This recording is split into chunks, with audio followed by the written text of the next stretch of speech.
Ei, Psyu, o vídeo já vai começar. Antes de ir embora, passa na descrição e confere o link da plataforma Apoia-se para a campanha de financiamento continuado do meu canal. A partir de R$ 5 você pode ser um investidor e garante com isso recompensas e vantagens exclusivas. Passa lá!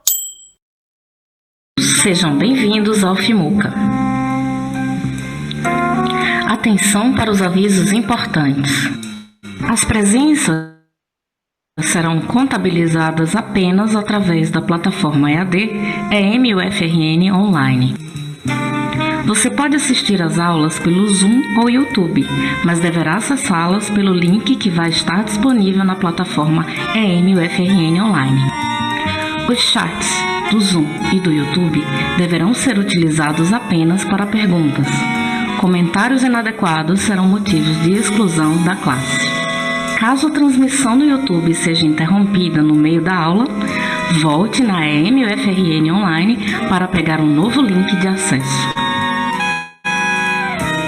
A organização do FIMUCA repudia todo e qualquer tipo de preconceito e desenvolvimento de distinção de raça, gênero, condição social e deficiência, entre outras, que discriminem grupos e pessoas, atribuindo a elas características de inferioridade ou de desmerecimento, em função de sua situação ou origem. Não se esqueçam de registrar sua experiência e de publicar nas suas redes sociais. E lembre-se sempre de usar a nossa tag Eu no FIMUCA. E atenção, não é permitido gravar ou reproduzir as aulas. Desejamos a todos uma excelente aula.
Boa tarde a todos, sejam bem-vindos. Caetano, a palavra é sua. Obrigado! Boa tarde a todo mundo!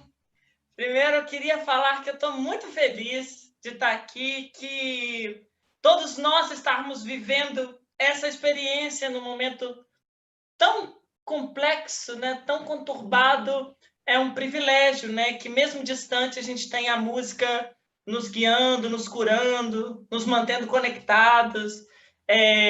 Quero agradecer muito ao convite do FIMUCA, quero agradecer muito a Joana e parabenizar ela por essa curadoria incrível, que ela conseguiu juntar um Dream Team do clarinete brasileiro e com uma diversidade tão grande, né? A gente tem representatividade de gênero, de sexualidade, de raça, enfim. Tá muito bonito de ver isso no festival como um todo, mas especificamente aqui na classe de clarinete. Então, Joana, parabéns por isso. Muito bom também estar aqui acompanhado de outras mulheres trabalhando nesse festival, enfim, fazendo acontecer. Estou muito feliz.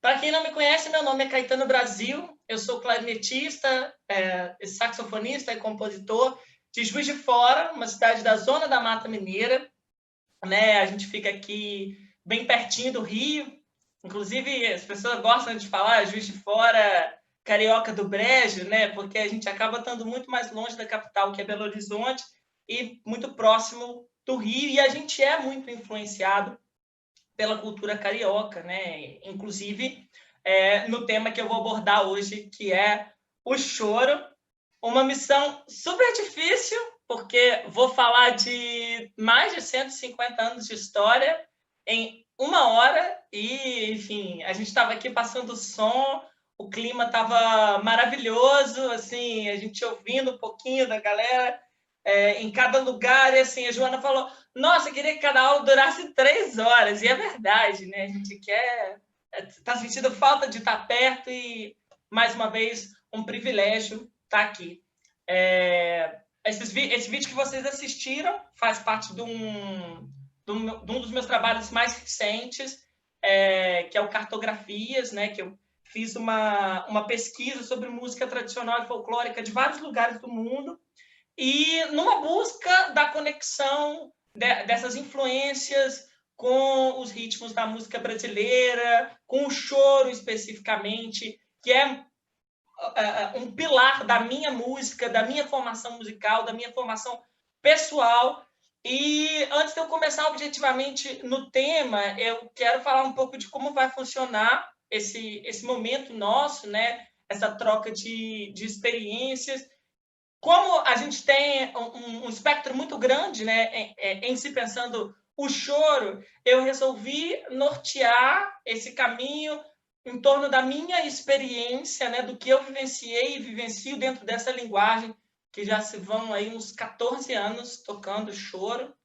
E eu vou comentar bastante a partir disso, falar um pouquinho da história, falar um pouquinho da estrutura, falar um pouquinho da prática, devo tocar um pouco, mostrar algumas coisas aqui. Eu acho que para aproveitar da melhor forma, seria legal que cada um nas suas possibilidades aí fizessem suas anotações, suas considerações, porque vão surgir nomes, vão surgir referências que são legais depois, se vocês quiserem pesquisar um pouco mais a fundo, coisa que eu não vou poder entrar em 1 hora de aula.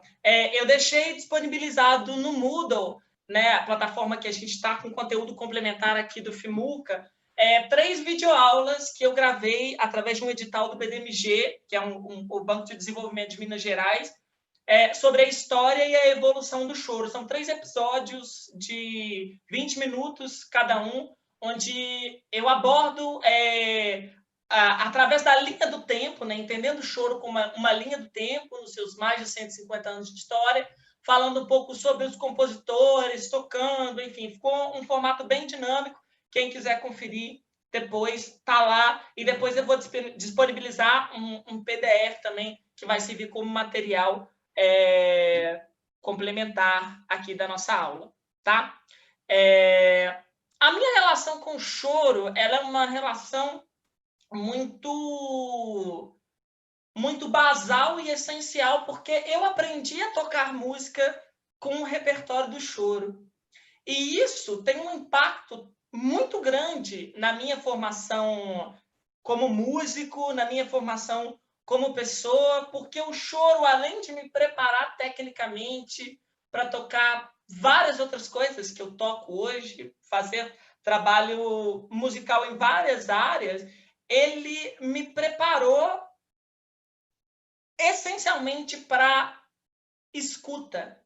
A escuta na música, eu acho que é uma das coisas mais importantes, e na dinâmica do choro ela se torna uma coisa muito evidente, sabe? Porque você está sempre tocando em conjunto e em diferentes tipos de conjunto, né? Não só na formação tradicional, que a gente está pensando aí no regional, um conjunto que é de violão, cavaquinho, pandeiro, mas o choro hoje está em todos os lugares, né? Tem choro tocado com orquestra, choro tocado em duo, e é uma música tão democrática, né? Porque por ser uma coisa tão imensa, por ser algo tão imenso, uma cultura tão imensa, uma linguagem tão imensa, permite que você, no nível técnico que você está hoje, eu sei aqui que a gente está falando para pessoas com vivências das mais diferenciadas, das mais diferentes gerações, o choro ele te dá oportunidade de tocar. Então, se você vai a uma roda de choro,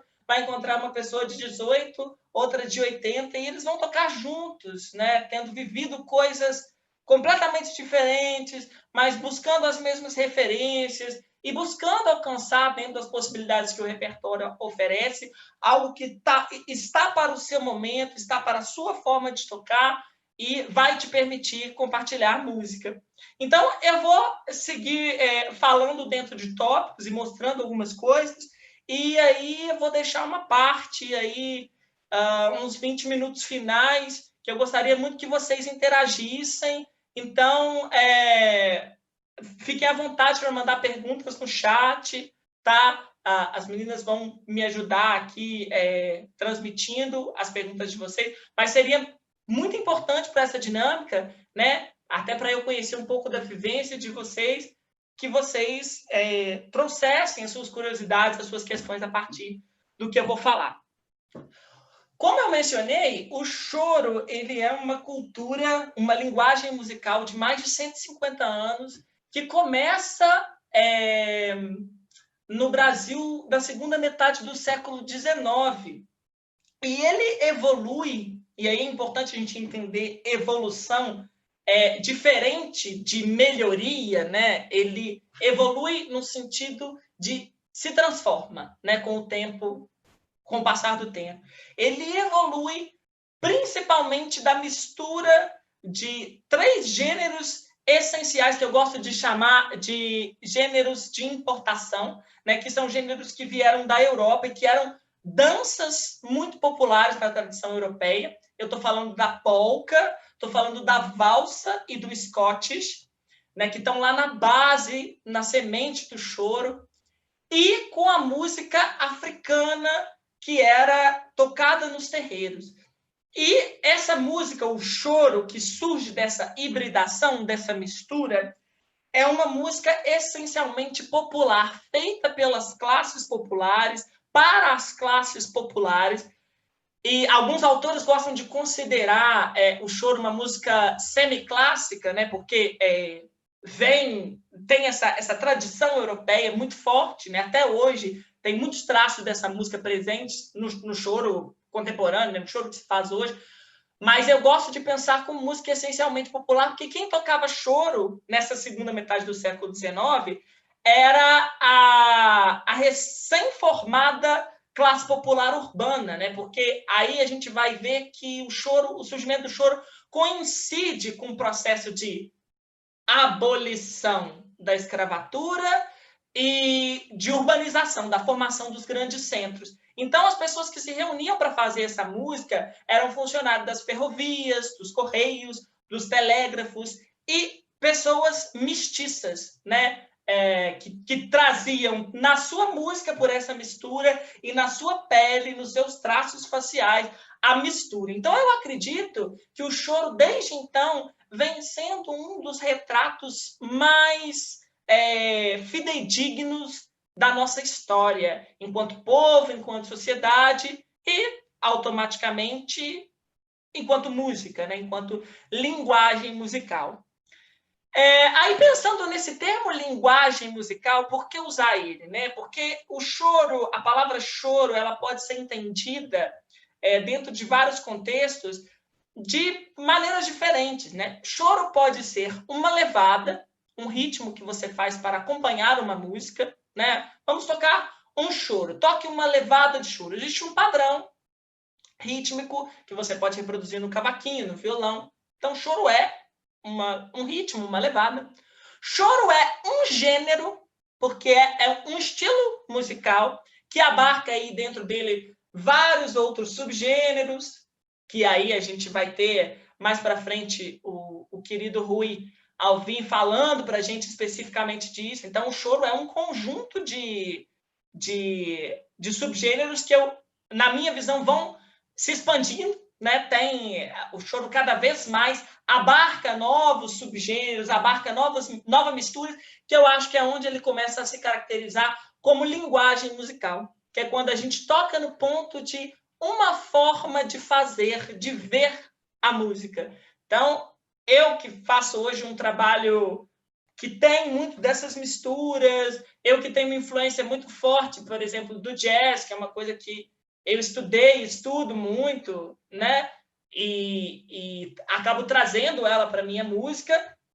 Tenho o choro como a minha janela, sabe? Eu estou vendo todas essas coisas através da janela do choro, porque está lá na minha formação inicial, desde quando eu comecei a tocar flauta doce. Eu tinha 9, 10 anos e tive a oportunidade de conhecer esse repertório, obviamente num nível técnico que fazia sentido para mim naquele momento, mas quando eu vi, eu estava tocando choro, nem sabia direito o que era, e choro foi para mim uma droga, sabe? Que foi um vício que não curei até hoje, então continuo viciado em choro, que quando eu conheci e entrei em contato com os CDs, né? Pixinguinha, Jacó do Bandolim, Paulo Moura, Nó em Pingo d'Água, né? Tive a oportunidade de ter contato com essas coisas. Eu, criança, era da escola para casa e em casa tocando o tempo todo, ouvindo o tempo todo. Então, choro te possibilita uma imersão, porque o universo é muito profundo e é uma imersão maravilhosa, que eu acho que se você quer se tornar um músico completo, você precisa passar um tempo da sua vida estudando o choro.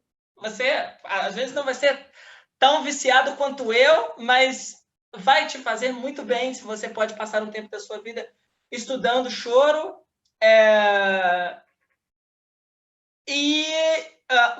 Nesse sentido, né, de ensinar várias coisas para a gente e consolidando-se como linguagem, o choro tem um jeitinho de ser, vamos dizer assim, muito característico e que prepara mesmo a gente para a vida, né? Eu gosto de pensar o repertório do choro dividido em dois feelings, em dois humores principais, né? A gente tem músicas do choro, que inclusive alguns autores consideram essa uma das possibilidades do nome ser choro, né? Da maneira chorosa de se tocar, que é um lado que fala muito no coração, na saudade, no pulso cortado, que é aquela coisa que vai lá no fundo. Essa é uma das possibilidades. Então, acho que uma parte do repertório está aí, que é quando você toca, por exemplo...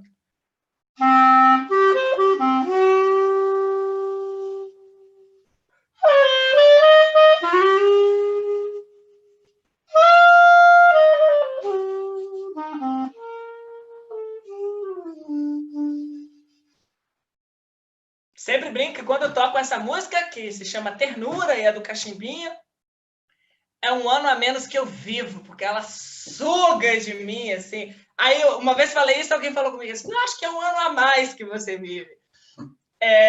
Porque é profundo, né? Música sentimental. E o choro também tem o virtuosismo, né? A brincadeira, por que não o deboche, né? Aquela coisa de... A provocação. Quando você toca, por exemplo...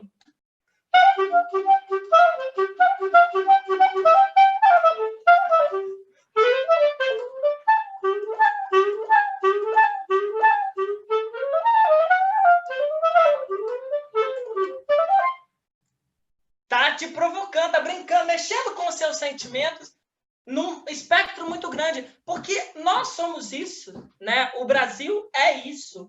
É o Brasil profundo, é a dor, é o lamento. a paixão, a intensidade, e também a galhofa, é rir de tudo, é fazer meme na internet. A gente estava fazendo meme com música desde 1800 e pouco, né? O choro é isso tudo.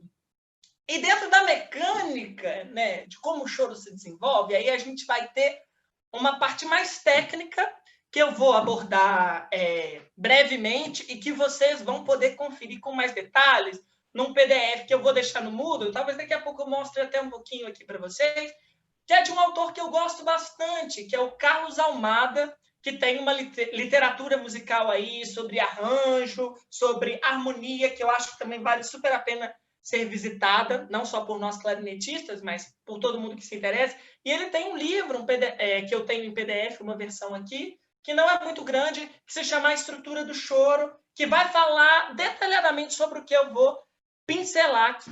O choro, ele está baseado na forma rondó, que é aí uma herança dessa música europeia, e rondó vem de ronda. Ronda, que significa retorno. Então, o que é a característica básica da forma rondó? No caso do choro, a gente vai ter 3 partes dentro de uma música.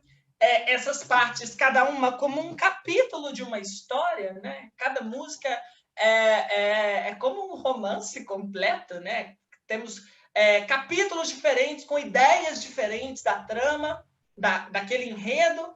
Esses capítulos, essas partes, a gente usualmente chama de A, B e C, né? Isso aí já é uma regra formal geral, que também vem dessa nossa herança europeia. E nesse A, B e C, dentro do rondó, que eu falei que vem de retorno, né? A gente tem uma parte principal e mais característica, que seria aí a parte A, e ela sempre volta, ela é sempre mencionada quando a gente toca um outro tema, uma outra parte. Então, ela intercala a mudança entre as partes, e algumas dessas partes são tocadas 2 vezes. Então, em regras gerais, aí a gente vai ter algumas exceções, mas o babado geral a gente tem 2 partes As, né? A, 2 partes Bs, isso aí, 2 partes, né? 2 vezes da parte. A parte A tocada 2 vezes, a parte B tocada 2 vezes. Retornamos ao A,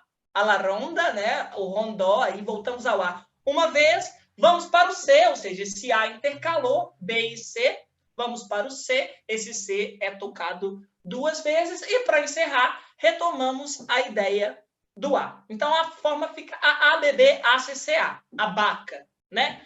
No início, quando a gente começa a tocar choro, isso é uma confusão danada, que a gente começa a querer entender onde está o S na partitura, o coda 1, o coda 2, mas quando você mergulha nesse universo e começa a ouvir, a prestar atenção no que acontece na música, essa regra do jogo vai se tornando intuitiva. Né? É igual, parece um pouco capoeira, né? Que a gente fala que é um jogo de capoeira. O choro também é um pouco game, né? Você tem um tabuleiro, tem uma regra, e cada vez que você toca essa música, ela vai ser diferente. Porque o choro, desde a sua raiz, ele aceita, ele incorpora, ele contém a improvisação, que pode acontecer das mais variadas maneiras. E dentro dessas repetições que a gente tem dentro da forma, existe uma ideia comum. Isso não está escrito em nenhum lugar, porque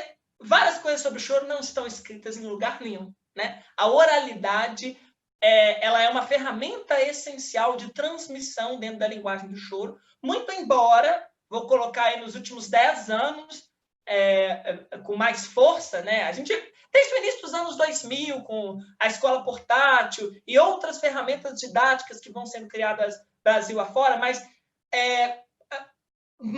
de forma mais intensa nos últimos 10 anos, a gente tem visto, né, iniciativas importantes de documentar parte dessa tradição oral para que ela não se perca, né? Porque o mundo vai mudando, os tempos são outros, as rodas continuam acontecendo, infelizmente não agora, por causa da pandemia, mas elas vão se transformando também na sua frequência, nos espaços que ocupam. Então, existe isso que é muito importante ser notado, esse processo de tentar codificar traços orais, né? Transformar em coisas escritas, em coisas mais palpáveis, que possam também ser transmitidas de outra forma, mas a oralidade nunca vai ser perdida, porque a linguagem do choro, a língua do choro, ela é cheia de maneirismos, né? Então, não há dicionário que dê conta de transcrever isso tudo.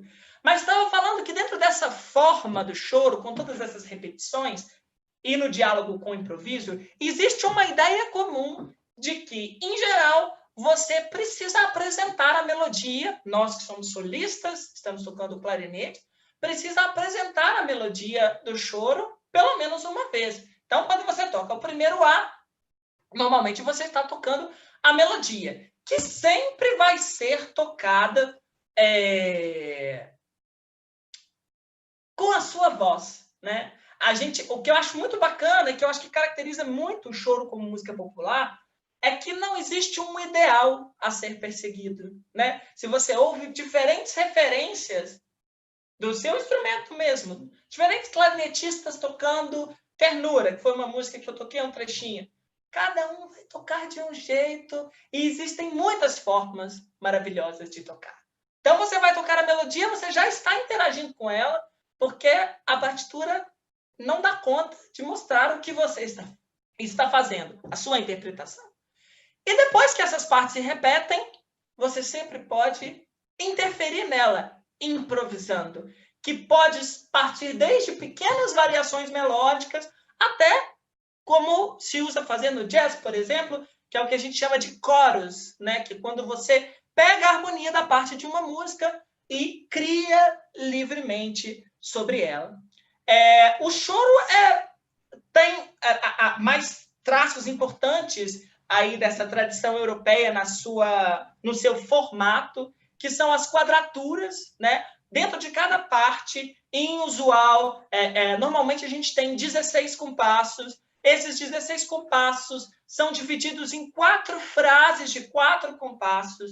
E essas frases, cada uma delas, tem uma intenção específica sobre o discurso. O discurso, o que está sendo dito com aquela melodia, é algo muito importante dentro do choro. Então, compor um choro, pensar um choro, tocar um choro, é muito sobre entender isso. O que a música está dizendo para você? Então, quando você toca, por exemplo,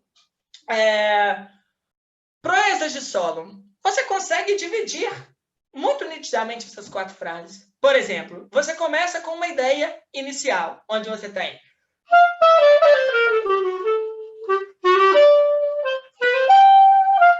Isso tem início, meio e fim. É uma proposta. É como se alguém te dissesse, eu estou pensando isso aqui. No segundo momento, onde a gente tem mais uma frase de 4 compassos, a gente tem o que a gente chama de contraste, né? Que é onde a gente vai ter um questionamento dessa ideia. Peraí, não é bem assim. Às vezes isso envolve uma modulação passageira, mas é uma coisa que contrasta com essa ideia inicial, que no caso dessa música vai ser...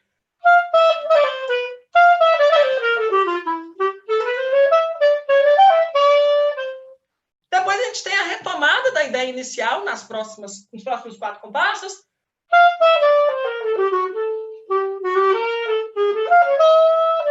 E por último, uma ideia de mais 4 compassos que encerra aquela parte.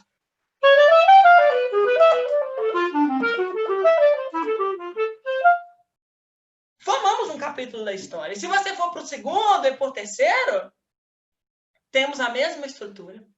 E isso faz com que o jogral do choro te dê um mapa, né? Você tem um terreno que você conhece, que você pode observar. Todos são assim? Não, tem suas exceções. E eu acho que quanto mais a gente vai avançando no tempo, né, e o choro vai se misturando com outras coisas, e os compositores maravilhosos com que a gente tem a chance de conviver, isso é muito lindo, né? O choro ser uma música viva que atravessa o tempo e faz com que a gente tenha oportunidade de conviver com os nossos ídolos. Isso é uma coisa maravilhosa, é uma coisa incrível. Você pode, através da internet, mandar um e-mail, como eu comecei mandando para o Pedro Paes, que eu acho que está aqui na live, que é uma figura assim muito importante na minha vida e que respondeu o meu e-mail, que mandou uma partitura, que eu encontrei, que me chamou para dar uma aula junto com ele, que já me hospedou na casa dele. Isso foi incrível. A pessoa que eu sempre ouvi no disco se torna um amigo, né? O choro tem essa felicidade, essa alegria.